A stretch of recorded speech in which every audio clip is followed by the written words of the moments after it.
So welcome everybody. My name is Chris Wren. I'm the head of XDI events with EA. I'm also the chair of the XDS advisory committee located in lovely Vancouver, British Columbia, along with our host here, Amy. Welcome everyone. I'm very pleased to say that this is our most well-attended and international XDS webinar yet. We have representation from just a few countries, just to name them off. We've got folks in the audience here from Brazil, Canada, UK, China, Colombia, France, Indonesia, India, Malaysia, Netherlands, Philippines, Romania, Russia, Singapore, Ukraine, and the United States. I hope I did not miss anyone. Welcome again, and I hope everyone is staying safe and healthy wherever you are in the world. This year, XDS enters its 9th year producing events with the goal of bringing the industry together around the practice of external development. We're excited for this year's virtual edition, as it will be on September 14 to 17, and passes are available online now. And I sincerely hope that we can see you all there this year. A huge thank you to Amy Pejic and our panelists for tackling a daunting yet important subject for our industry today. We will try our best to reserve about 15 minutes towards the end of the session to take questions. So please use the Q&A feature in Zoom to enter your questions, and we'll try to get to those later in the session. Now, without further ado, Amy, let's talk about Crunch. Thanks, Chris. And thanks to everyone for joining today. As Chris said, I'm Amy Pejic, and I'm a production director at the Coalition. The Coalition is a Microsoft first-party studio located in beautiful Vancouver, British Columbia, and we're known for our work on the Gears of War franchise. I've worked in a variety of different studios for game teams and for central teams. I've also spent a large part of my career working with external partners. And what I've learned is that there are always two sides to every story, and that the complexities of game development can show up in different ways on different teams. I wanted to moderate this panel to help surface the challenges and complexities both developers and service providers face when it comes to our main topic of conversation today, crunch. So let's get into why we're here today. The subject of crunch culture has surfaced again due to some articles delving into the experiences of current and former developers at outsourcing studios, specifically around their experiences with crunch. While we won't get into the details of those articles, the perception they portrayed, that AAA studios are outsourcing their crunch, was a catalyst for us to look closer at the results of the XDS Insights report.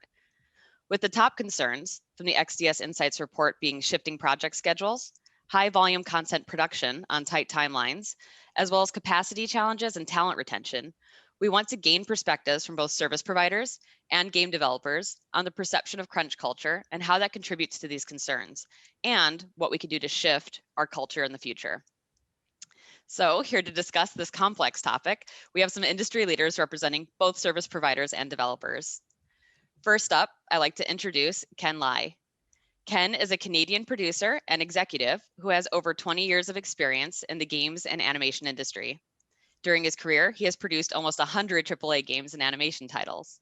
Ken is currently the CEO of Brandoville Studios, Indonesia's leading AAA games, art, and animation studio. Next, we have Brad Hendricks, CEO and founder of Blind Squirrel Games. Blind Squirrel Games has been around for 11 plus years, doing mostly work for hire with remasters, co-development, and full development projects. Blind Squirrel Games has launched over 38 AAA titles for various publishers, and Brad comes to us with over 30 years of experience in various capacities in the gaming industry. Next up, we have Paxton Lazar. Paxton is Vice President and Managing Director for Globant Games, which provides co-development for AAA publishers across PC, console, and mobile, including EA, Ubisoft, and Warner Brothers. And on the developer side, we have Jesse Sosa. Jesse is an award-winning art director and character artist with over 20 years of industry experience. He is currently the art outsource manager at Gearbox Software. We also have Shiew Lo, who started in the game industry in 2004 as a texture artist, generalist, and a producer before working at Electronic Arts as the senior external development artist for 14 years. Today, she is the art manager at Pocket Gems, overseeing art production across the design team, art leadership, and outsourcing vendors. Shiew has been a speaker at various game industry conferences regarding being a woman and a mother in the game industry. And finally, we have Sam Carlisle, who is a senior director with the External Technology and Suppliers Group at Xbox Game Studios. His background is as a game artist, and then Outsource Manager before joining Xbox in 2014 to support their first-party studios with external development. Thank you, panelists, everyone, for joining today. So let's jump right into the question of the day. In your opinion, are developers outsourcing their crunch? Ken, I'd like to start with you. Oh yeah, let me take these questions. I would like to thank you, Amy and Chris, again to organize this panel to talk about the crunch. It's a very challenging and very complicated topic. I would like to share what I saw in the past 10 years and experience to you in around 3 minutes. 10 years ago, I decided to move to Southeast Asia instead of China, even I'm Chinese Canadian. Because I have a Malaysian friend at that time who need my help. So I joined his studio as a partner, as a service provider. So at that time, the industry was really small and only a couple of small studio in the country. So Sam and Chris know really well about this part. So we structured the team and we trained the team. And then we hook up all the developers in the North America. It went really well, and developer not just bring us the business, they also bring us the technology, training, and experience. 3 years ago, I decided to start a new journey in Indonesia. At that time, there's no industry for AAA studio. And if people want to work in a AAA studio, they need to leave the country. Therefore, I decided to set up a Brandoville Studio with my Indonesian partner and work with the developer again and to bring in the value and opportunity for the people. I don't agree that developers sell the crunch to Southeast Asia. Instead, the developer is the key to bring the great value to these two countries, to let the people have more opportunity and careers. Thanks, Ken. I appreciate you sharing your perspective on that.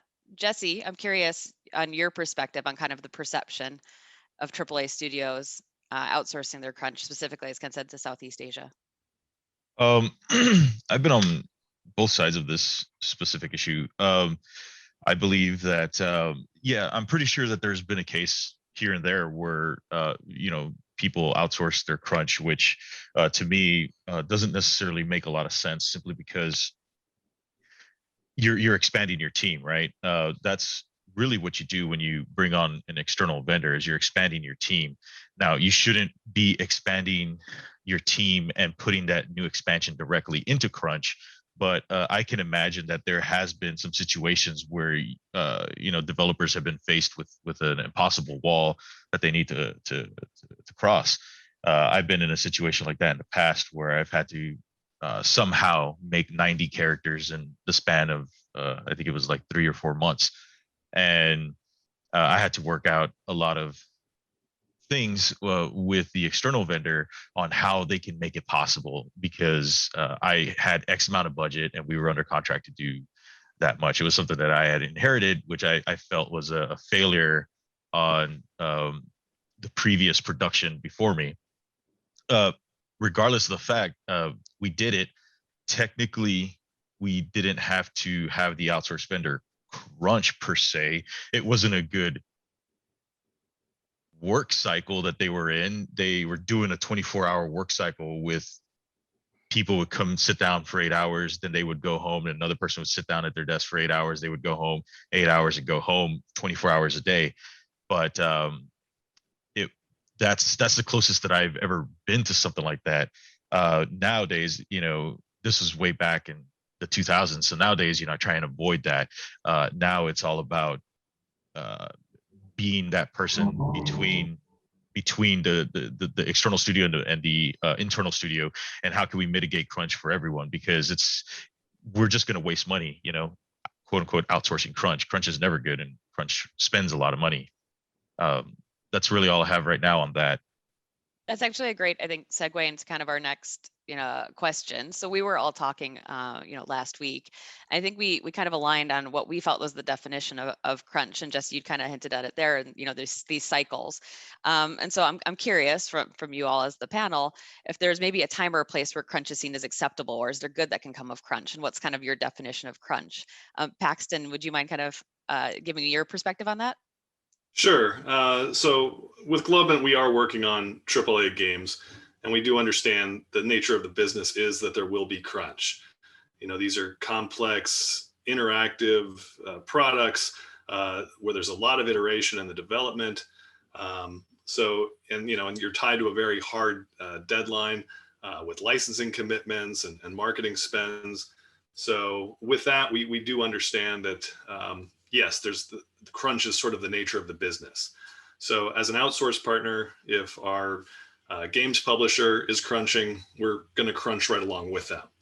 I think where it seems more acceptable in terms of timing is crunch makes most sense kind of at the end of a really big milestone, or at the end of launch when you're filing. Ultimately it's a surge in the work. Suddenly you're pushing people a lot harder than you've been. And it's something that people will do and can do if it's sort of, again, at the end and they know, okay, I'm going to sprint to the finish line here. But if you keep pushing the finish line out further and further, it doesn't make sense. Not only will the people suffer, but the quality of the product will suffer, and nobody wants that. So I would say, yeah, crunch does happen. We plan for it, and as long as it's sort of happening where it makes sense at the end of a milestone, it's acceptable. Shui, do you have anything that you'd want to add to that from your perspective on if there's times where it feels like crunch is appropriate, or what your definition of crunch would be? I wanted to elaborate on what Paxton said. At the end of the milestone, there's a big crunch. I feel from a developer side in the beginning when we are trying to kick it off, there is a few days of crunch trying to kick the whole project off to all the vendors and internal teams, making sure everything is correct. However, if we are crunching indefinitely and we're making that a default, and you cannot go home until your boss go home, or you cannot go home until you work 10 hours a day, 6 days a week, that is not acceptable. However, unfortunately, in many areas in this industry, that is seen as a default. And it's even part of the culture of that society, not just game development. That really puts a heavy burden on many levels, mentally and physically. I could see many of my peers just withering away. Some of them have to quit their job just to see the sun, because they go to work and the sun is not up. When they left their work, the sun's down. On Sunday, they are too weak to even go outside. And in a lot of society outside of the Western world, the women were socially responsible to even making sure the family is being taken care of. So having a crunch culture in the industry or as a society workforce, it really puts a lot of burden on the women as well. And that will trickle down to the next generation, the children. The children will suffer, marriage will suffer, and it's just a two-edged sword. It's not just the workplace, the family life as well. Thank you for that. And I think you've both kind of touched on, there are forces at play that can kind of create a crunch and an environment where a crunch happens.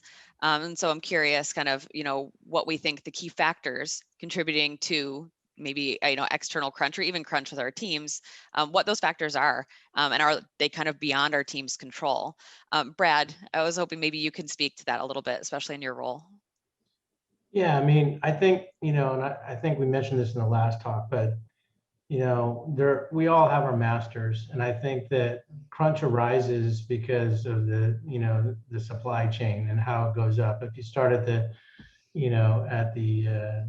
service provider, their master is, the developer, and the developer's master is the publisher, and everybody has external pressures to succeed.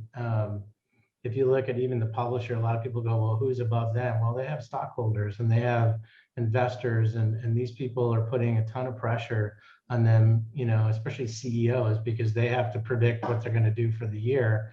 And they have to look at it from a lot of different angles, cost cutting measures, whatever they can do to pull levers. And so I think that the external pressures go all the way to the tippy top. And obviously there's even pressure from consumers on quality levels of the game, especially in the AAA space.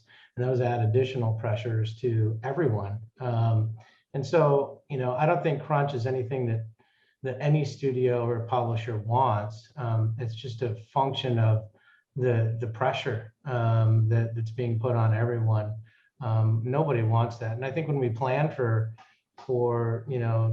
a good developer is going to look at, well, and just like Paxton said, is we're going to plan for specific moments in time for crunch, and a good developer has been doing this for a while is going to realize that. But things change, right? Murphy's Law is going to arise, and it's going to happen. So I think that everybody plans for the best. There are a lot of factors that can affect it. Scope increases, expectations from consumers. Play tests can reveal that we need to add more features. There's a million different things that can happen along that chain. So. Yeah, absolutely. I mean, I found that to be my experience in game development. There's a lot of factors out of our hands, and it's how we kind of react to those that kind of shapes your team. And so I'm curious, I'll open this question up to the entire panel. I'm curious if you all think that maybe a client's culture, if a developer's culture in their studio can influence and impact their external partnerships as well. How do the power dynamics of a client versus a provider play into the issue of crunch? And that is one of the most difficult things to get past when you're running a team. Like Brad said, when you are the vendor, it goes up, right? And the people with the money comes down, and you want some of that money to come down to you, right? So it's hard, and sometimes you have to play ball. As I mentioned before, I've been on both sides of these things, and I've learned a lot from my experience on having to impose crunch on a team, and then having crunch imposed on me as well. And the one thing I could say is that, I don't know, maybe it's just me and my personality, but in the past, I've been asked to do some impossible tasks. One that I talked about last week during our warm-up was I was part of a character team of 2, and one of the character artists left. So I was left with taking on his workload, and it was at the beginning of the project. So I had 80 characters that I needed to create in 10 months. And I just put my foot down, and I said, I'm not going to do this. This is just insane. And if you want to have 80 characters total in this project, you're going to need to hire someone else to do it. You're going to need to hire someone to help me do it. I can do what I initially signed up for, and that's 40, right? And so that was me putting my foot down, which I think is valuable. It's scary to do it, but most people are rational. I've been asked to impose crunch too, and ever since that point, I've learned a lot. So now I make us cut scope internally. I'm like, well, this is entirely too much. The deadline is too close.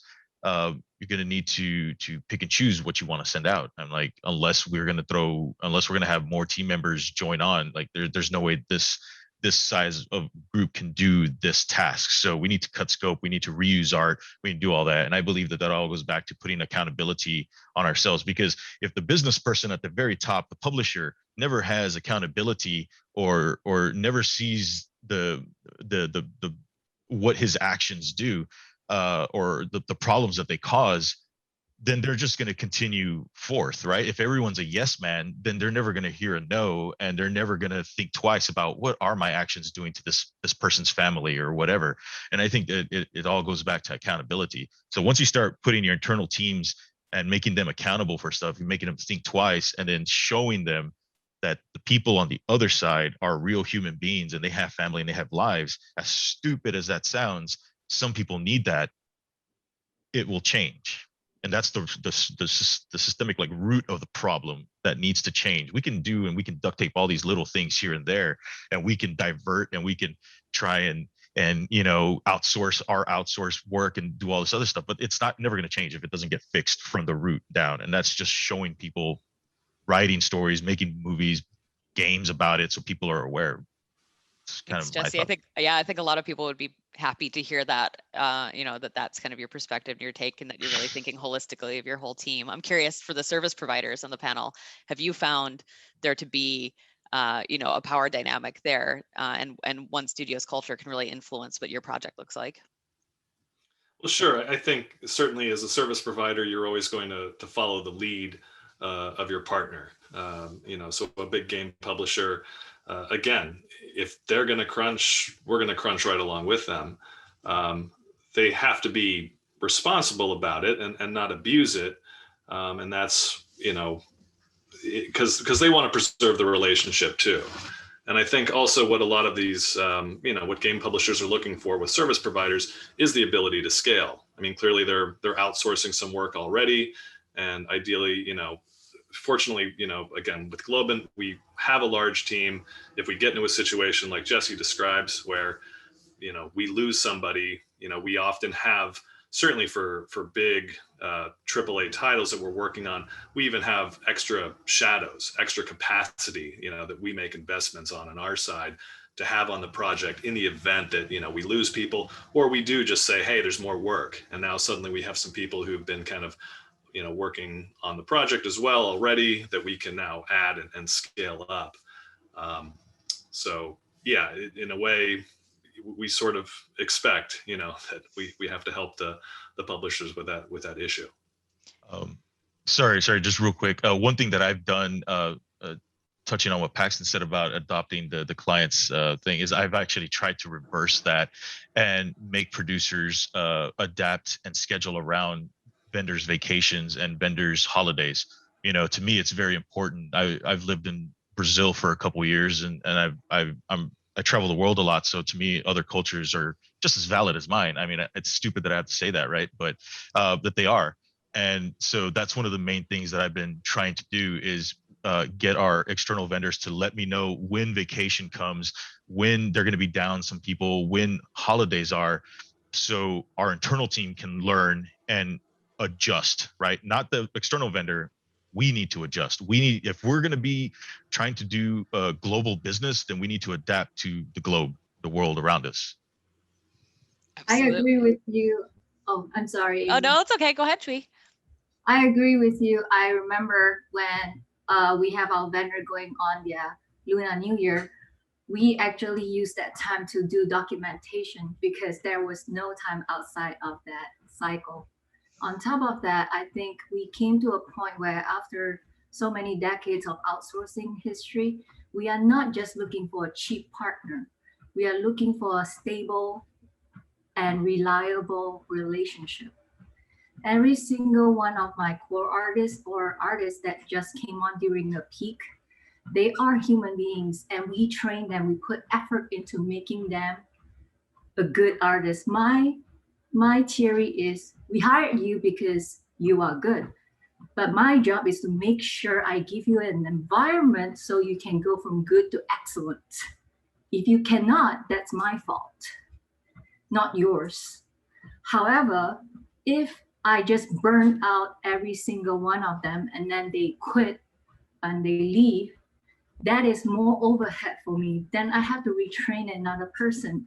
And for each of the games that I used to work on, just to get themselves acquainted with how the game works, it takes 6 months. And after 6 months, it takes a year for them to feel like it's second nature. I train my team until they are better than me so that I can do something else and they can catch the mistake that perhaps I made because things are moving so fast. I don't need to micromanage them anymore. They are doing a lot of those work for me. So I can maybe do multiple projects at one time, being very, I would trust them in their judgment. Sometimes they would even tell me, Shiew, are you sure this is what you wanted? Because that's not what the end goal says. And I'm like, oh my goodness, thank you. So a lot of times, even I felt like there were many times where my outsourcing vendor works in such a good cycle that their work looks better than the internal team, and the internal team was so impressed at first of beginning of the cycle, we use the internal team's asset as what good looks like. And later on, after a few milestones, we are like, oh my goodness, their work is better than ours. We have to step up our game. It is a good competition. It's very healthy. However, I think if those people that I train to produce what good looks like and I burn them out, I have to retrain them again. I think that's a great, like you bring up a really great point about training, talent retention, onboarding. And so I would love to hear maybe from our service providers on something that they would want their clients to know about how Crunch impacts their team. I think we're talking like a lot of you are quite empathetic here and sound like good partners, but we know not every partnership is that perfect. And so what would you want your clients to know? How does it impact your team from project to project? I think that it's really important. I mean, obviously we've been doing this for a long time. I think that this year was interesting with COVID because we had to really figure out how to make sure our processes internally were working fine, but we also had to make attachments at levels of the organization at the publisher level that was interesting and critical, and we found new and interesting ways of communicating kind of what Jesse was talking about, which is that you typically hit the ceiling at the business development level in a publisher, and you don't really have any sort of insight or communication to higher levels. I think when we establish those levels of communication, the publishers started realizing the level of effort that we were putting forth. Crunch was becoming more obvious to them. We were letting them know literally at the psychological level the issues that were occurring at the lowest level of our organization, and I think it shed a lot of light on the situation that was going on. And as a result of that, a lot of them started moving the schedule or changing the scope to accommodate the actual amount of work that needed to be done. And it was really interesting. And I know that's for a bigger discussion because there's a lot of solutions here, but making sure that you have attachment points in organizations so that it isn't just some sort of blind, like, hey, I have this budget, I have this money, you go do this thing and you go get it done. And that's the way it is. And then obviously a million different things happen at the publisher level that raise scope and all kinds of other things. I think that those, surfacing those up and percolating those up to key decision makers at the higher master level, if you will, really does seem to help. And it's an attachment point that we typically don't always have, but the organizations we've been working with, the publishers we've been working with for the last year have managed to do that because they felt that it was important to have a CEO to whatever level it was in their end, certainly not CEO, but so that we could discuss any issues or problems that come up. And that created a new channel of conversation, I think, that was really useful and actually mitigated some of the crunch, I think. So I think that's important. That's great. Ken, Paxton, do you have anything you'd add to that? Yes, I can share one case of crunch. Like there's one case we work with the one of the developer is like a great franchise for many years already, and they asking for the 10 people for their project. And after we review the brief, and we find that the 10 people is not enough. We need like 15 to 20. So there's a big question mark. Is it because for our team is the lack of a competitive, or the client side is underestimation, something like that? And then we use the 10 people, but it's really, really hard. And the crunch happened. And so I have a big question mark, what's going on in there? And eventually I find that like because the developer deal with this like franchise for many years, that's why they can work super fast, and they were already well warmed up. And our team, they are talented, they are very experienced, but for service provider, we deal with different kind of style project. Sometimes it's cartoony, sometimes it's weapon, sometimes it's a hardcore like monster. We missing the time to work the ramp up time for that. So that's why from that time, we usually is like put extra 50% resources to cover that gap. Yeah, so it sounds like it's important for clients to keep in mind that you need time to ramp up, that you've not been working on a franchise for 20 years, that your team might be new to it. And so that expectation and estimation and scope needs to be worked into the plans. Yeah, I find that's that we always missing this kind of gap, like between the developer and the service provider. I think there is a kind of crunch or a kind of expectation that creeps in during a project that goes unnoticed. Games evolve and change, and the tech changes, and it can be quite a messy process. And what I think we can as an industry sometimes have a tendency to do is, and we've seen it labeled this before, is we kind of exploit passion for what we're doing, and we do it sometimes completely unconsciously. We get carried away with it. We get carried away with what we're doing. If you look at the insights reports, they list for every year, the prestige of the project is the second highest reason why a company will go for the project. It's the prestige, not necessarily the working conditions or what's going to happen of it. It's the actual, hey, I get to work on this franchise. I get to work on this project.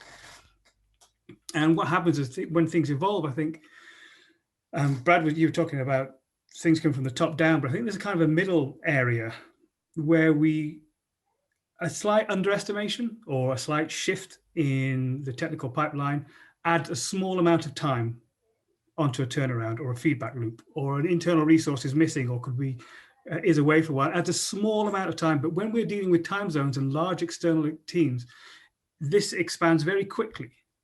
And it pushes out until eventually there's a kind of a ripple effect that becomes crunch.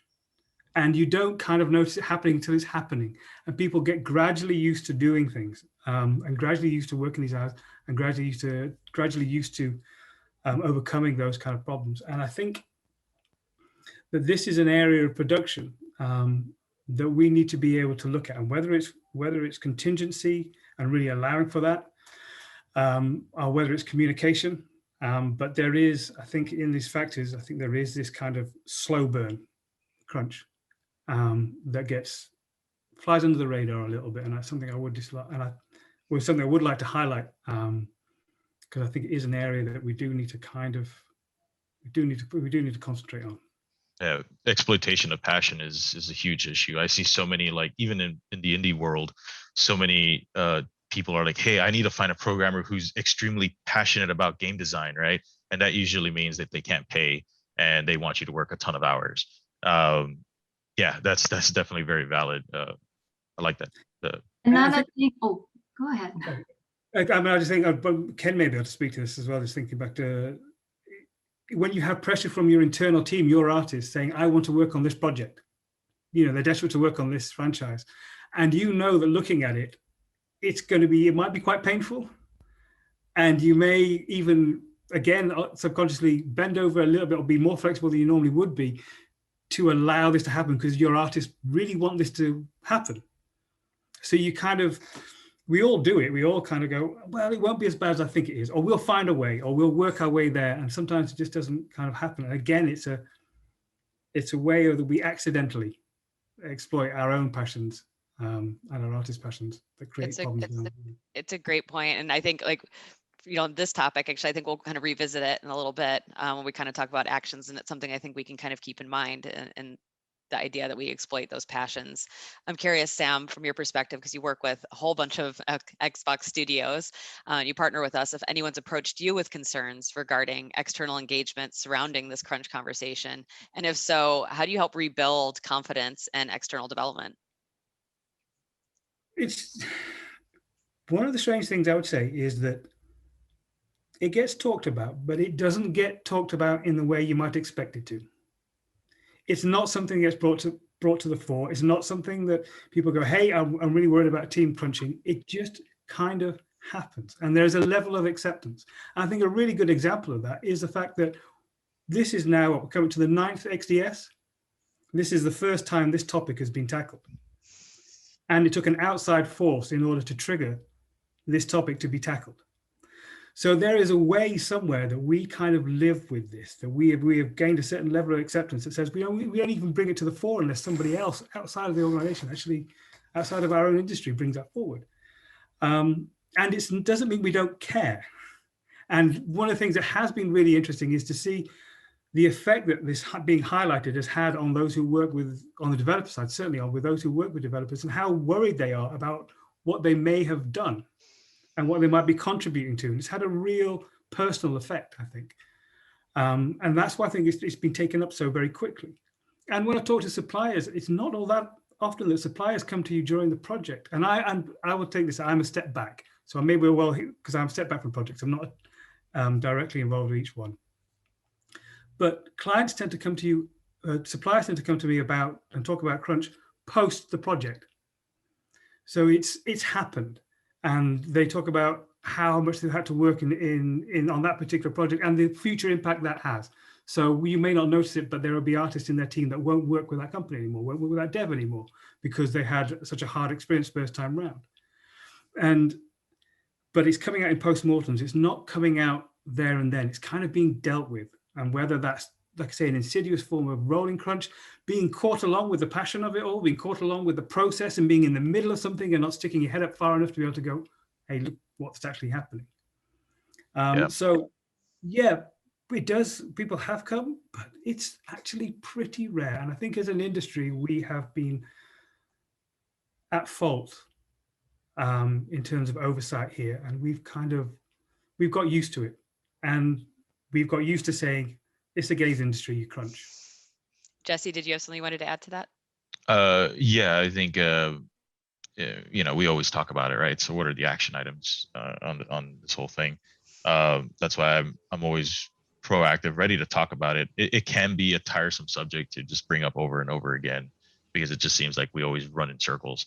But that's why I'm all for, I don't know, making a documentary about it or something like that, right? Really putting it out there in front of people, because to a lot of people, it's just a talk. People just talk about it, but it's not until they actually see the faces of the people it affects that you can build that empathy to actually start making a change. For instance, not one of the worst crunches, but technically the outcome made it one of the worst crunches. Back when I was 23 going on 24, I went through a crunch that was so intense that I ended up herniating several discs in my spine, just due to sitting in an improper chair for as long as I did. And that changed my life. You know, that was a result of crunch. Now, that was kind of self-imposed crunch that I did to myself, but no one was there telling me, hey, go home. They were just okay with my quote unquote passion to make the best characters possible. And so, you know, at 24, suddenly I had a spine that was equivalent to being 50 or 60 years old. And it has absolutely changed my life. Everything about it has changed. So I think I had been talking to someone that had wanted to do a documentary over the dangers of the game industry. You know, we don't have a union, right? So we can't, we feel scared to speak up, because then we'll become unhireable in our heads. That's what they've drilled into our mind. There's no one protecting us legally from those repercussions. But I think that starting to just put it out there in front of people, but not in a sterile manner, but in a way that will actually affect people emotionally. That's the only real way we're going to be able to do it. I don't really. Yeah, what three things? So it's a great kind of segue to our kind of final question here, because you talk about actions. What actions can we take? So Jesse, what three actions do you think service providers and or developers can put in place to incentivize and motivate teams to kind of shift away from the crunch culture and kind of bring some control back? Well, as I've mentioned several times, you know, put your foot down. I mean, yeah, it's hard for me I don't know everyone's financial situations, right? I don't know everything. I appreciate it when someone says, hey, I can't do that. And it's like, oh, okay, cool, right? Because I'm a rational human being. I will listen to you. I will take your concerns, and then I will make it work somehow, right? We'll work it out, whether that's us reducing scope, helping you by increasing your budget so you can hire more people if needed, or helping us work with another studio alongside that. You know, like, there's a lot of solutions. It should never come down to just crunch because I freaking said so, right? Like, it should never ever come down to that. we make games for a living. Now, regardless, this is a billion-dollar industry, you know, but it's just video games, right? If that character doesn't have a unique facade on his outfit, that's not going to kill your game, right? That it's okay. We will get by. We will survive. So I think the first foremost thing I was answering. By the way, there's a lot of questions in the chat that I think everyone should be going through. I've been answering some of these questions. And so one of them here, it says, you know, while negotiating a project between developers and vendors, does communication play a key role in mitigating crunch? And it's like, yes, absolutely. If I come to you with a, you know, as a buyer and a vendor, if I come to you and say, hey, I have X, Y, and Z that needs to get done, this is the deadline, and you tell me, yes, we can do that, but you're lying to me, then yeah, you're kind of, you know, shooting yourself in the foot there. What you should say is like, hey, we can get, you know, this much done. How can we, you know, work together to get the rest of this, you know, try and, you don't have to shut me out as a buyer. You don't have to say, no, we can't do that. Right. You can tell me, okay, well, this is what we can do. And how can we do the rest? Right. Like, how can we work together? Because we should be working together. It's not necessarily buyer or vendor. I hate using those terms. It should just be, they're just an extension of my team. Right. Like, Thanks, that's Jesse. why we go to you guys. I want to give another panelist a chance to kind of answer that question. We'll definitely get to the questions in the Q&A. Maybe one of our service providers can kind of speak to the three actions they think service providers and developers can put in place to motivate teams to kind of shift away from crunch culture. Well, certainly, again, a big part of it is, you know, preparation ahead of time. Ideally, you know, planning and really making sure that you're not, you know, piling up a lot of work that's getting pushed to the end, being smart about not being too aggressive and saying, hey, let's try and squeeze in one more feature, you know, at the end of this project. You know, you always want to kind of, again, not bite off more than you can chew. And then finally, at the end, when you are doing crunch, if you're truly doing crunch, again, more kind of, you know, just finalizing something, you know, closing all those bugs, you know, so you could just get ready for launch. In our situation, you know, we find we have to change the way that we work, and we have to remind people, you know, our senior people have to remind, you know, the newer people, you can't do investigations anymore. You know, maybe we could do that earlier in the project where you find something and like, yeah, I want to kind of play around with this. And, but once it's near the end, you know, you need to close that out. If you see something and you're having a problem that needs investigation, you just need to raise your hand, you know, let people know this thing might take a little longer, move on to the, you know, lower hanging fruit and start closing that out. But you have to, you know, suddenly kind of change the pace and change the way that you work near the end. So it's not dragging on and on and on. Amy, can I take that question as well? Of course. Just to iterate, I think from my experience, when the management is very important, whether it's from the vendor side or from the developer side. From my own experience, when the management was young and ambitious, they were really ambitious about the plan. Later on, and I went through a lot of crunches and I was too timid to stand up for myself.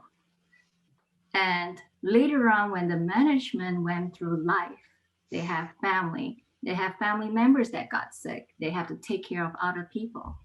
I noticed that the crunch was less and they are even more apologetic if there's a crunch.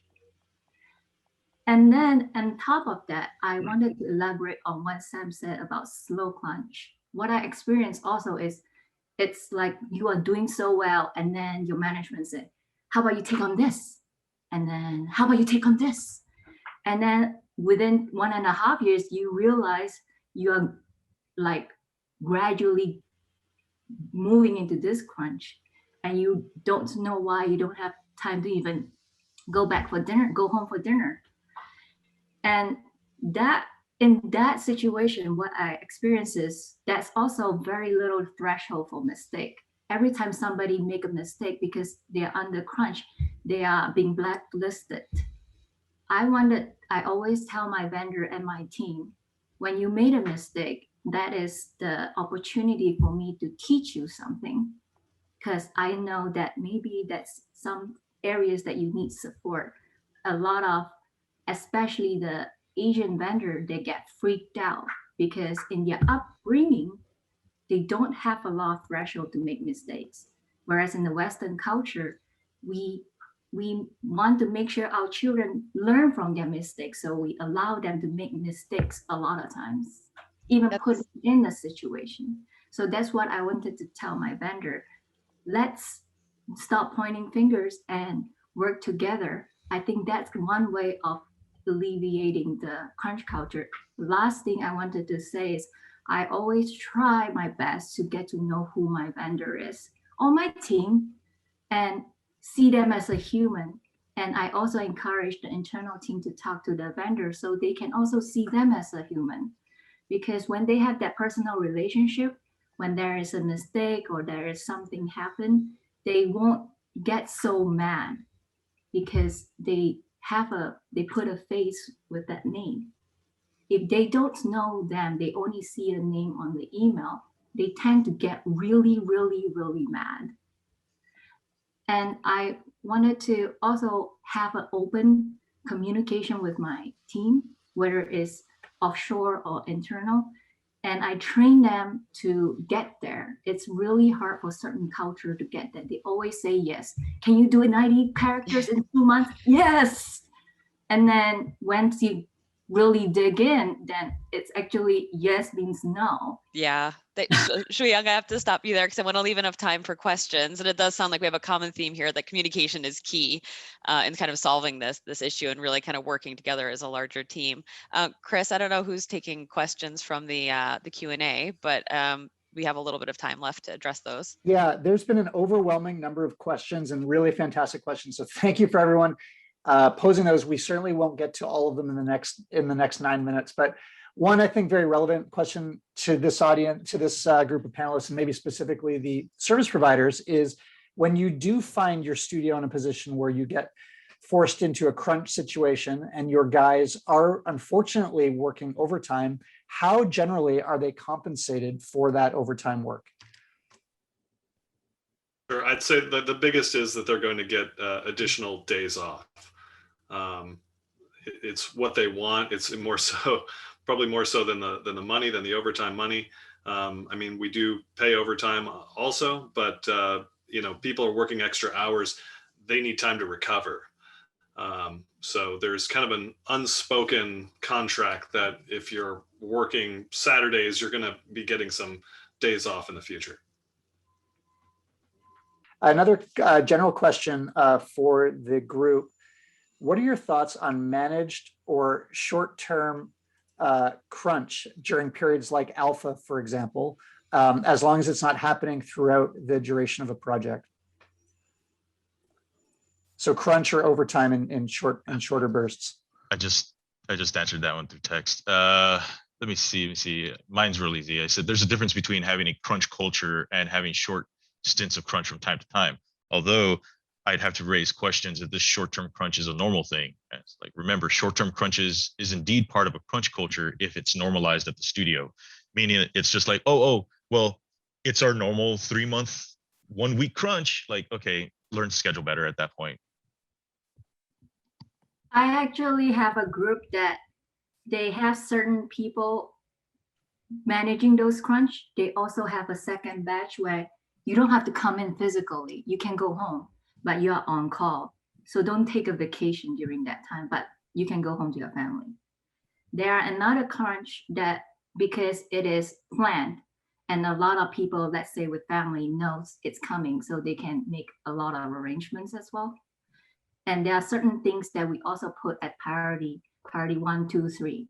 3 being like, it's the cherry on the cake. If we don't get that through, don't freak out. 2 is like, if we could get it in, that would be like, But if we have to get all the P1 in, P2 and P3, it's like, okay, cherry on the cake. I mean, so from our perspective, you know, we plan when we go into the bidding process, we plan and account for crunch before the end of every milestone. We add 2, 3, 4 days, depending on the level. If it's an alpha, we may add a week. But we do plan for it, and the employees are aware of it going into the bidding process, because most of our employees actually feed into the amount of effort that's required to do things. We don't do these in a box. So everyone's aware that we're going to hit these points in time. You know, when things get excessive, obviously they're usually a result of scope increase or change of, you know, functionality, things like that. But they're aware of these things going into this. You know, we obviously are in California, and our laws are extremely different here than a lot of different places. You know, we have to pay our people OT regardless. And what we do to control the amount of OT people work when things go sideways is everything is required for management approval. You can't work more than 6 days in any given week. You can't work a certain number of hours, and no one is ever allowed to work double overtime for any reason whatsoever.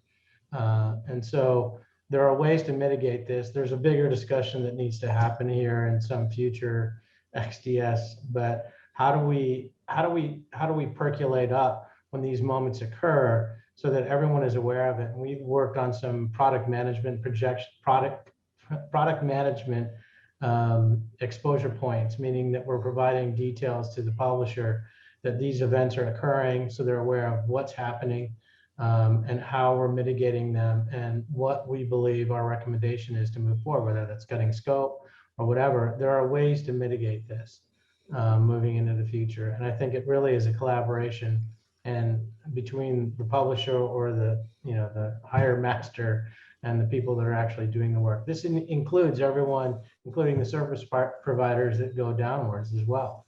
And so it really comes down to planning appropriately, I think. I think it's interesting that if you look at it purely from an external development point of view, if we're looking to try and tackle this, is it honest to say that we can only tackle symptoms? This is a systemic issue. Crunch is a systemic issue in game development and on the game development side. And we are one portion of that has a ripple effect outwards. But the illness is in game development. The symptoms we're talking about are in external development. So I don't know the answer to it. Do we need to feed into the, how do we help leave crunch all up and we help address the issue that way? Or do we look at our area and say, what do we do to alleviate the symptoms of a systemic illness, of a systemic issue that's causing crunch? Yeah, I mean, I think here, it's an important part. I keep saying this, Murphy's Law. There is no such thing as a product in the history of game development that ever has gone through without some level of crunch. And if it hasn't, it's probably a bunch of guys in a garage doing it at their own pace or whatever. But when you have publishers who are pouring money in and there's expectations moving forward, you're never going to hit a point in time during any project that crunch isn't going to occur. That's just the nature of what we do. Things will go wrong. And that's when things go sideways. And I think that to say that we're going to eliminate crunch in our industry, I think that's just not possible. And I think that what we have to do is what you're talking about, Sam, which is how do we mitigate these things and how do we alleviate some of these issues? And I think that it comes down to a better process, a process that doesn't exist today, of exposing what's actually occurring at the developer and the service providers and percolating that up to the highest level stakeholders so that everyone's aware that things are going sideways with regards to the amount of effort that's being put into a project. A lot of the times that's just being ignored. And it happens at all layers. It's not nobody's at fault here. Everyone's doing it, right? And so, I think we need to change the way communication from a production management and project management is occurring. And so that and it needs to start probably up higher, because they need to say, it's important for me to have this data. I need you to tell me when these events are occurring, and it needs to percolate up, and you need to make sure you're managing your service providers and tell me when those events are occurring so that all layers, everyone's aware of what's occurring. And so that we can mitigate that. That's either controlling scope, expanding the timeline of the project, which is always no one's never going to like that. Or we start figuring out ways to say, look, we can't do this, so we got to do something else, or we got to find solutions. But to say that you're going to mitigate this permanently, I think is just, it's not possible. I wish it was. I really do. I think we've hit on the main complexity of it, that this is bigger than just the conversation we're having today, and hopefully we'll be able to continue this conversation. Chris, I know we're at time. I don't know if you have any final words. No, over to you to wrap it up, Amy. Thank you so much. So yeah, so on that note, thank you panelists for being honest and open. I know we weren't able to get to all of the questions, but I think we had a great conversation today, and obviously it's a topic that warrants more conversation. It's a bigger problem than just having this conversation today, and so I look forward to speaking to all of you in the future, and thank you to our audience for attending today. Thank you, everyone. Thank you. Thanks, everybody. Have a great day.